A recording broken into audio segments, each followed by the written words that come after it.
On February 22nd, 2026, the BAFTA Awards were supposed to be a night of celebration. But during the presentation for Best Visual Effects, the conversation shifted from cinema to something much more controversial. As Michael B. Jordan and Delroy Lindo stood on stage, a racial slur rang out clearly from the audience. The room went silent.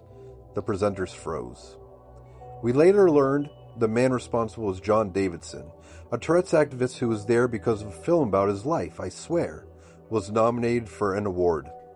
The outburst was a medical tic, involuntary, and by all medical accounts, completely beyond his control. But even with that context, the firestorm was just beginning. Despite the clear medical diagnosis, the reaction from the high-profile elite was instant and unforgiving. Jamie Foxx took to social media to call it unacceptable, even telling his millions of followers, nah, he meant that. Actor Wendell Pierce argued that the insult should take priority over the medical reality.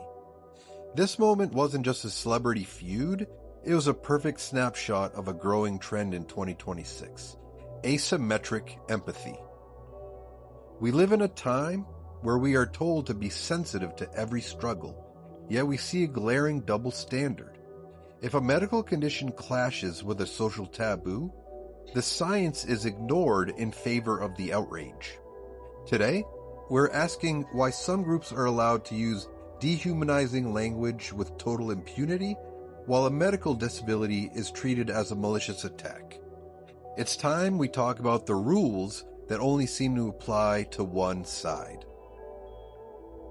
It isn't just about award shows and celebrity tweets. It's about the very language we are allowed to use. In 2026, the digital town square has very strict rules, for some.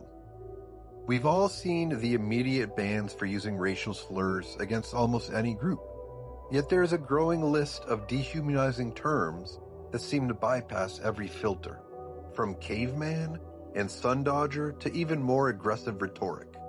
This language is often not just tolerated, but celebrated as a form of social justice. But if you take those same insults and flip the roles, the account is deleted before the page even refreshes. Why is humanity treated as a tiered system? This isn't an accident, it's a policy. We are seeing a world where punching up has become a license to dehumanize. When reports came out recently showing a decline in white birth rates, falling below the 50% mark for the first time, the reaction in certain corners of the internet wasn't one of concern for a demographic shift, it was one of open celebration. This is what we mean by a compassion deficit. When you can openly cheer for the decline of a group or use language that equates them to prehistoric animals without consequence, you aren't fighting for equality. You are participating in the very thing you claim to hate.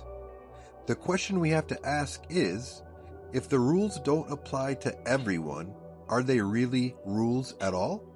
Or are they just weapons? We don't need new rules for 2026.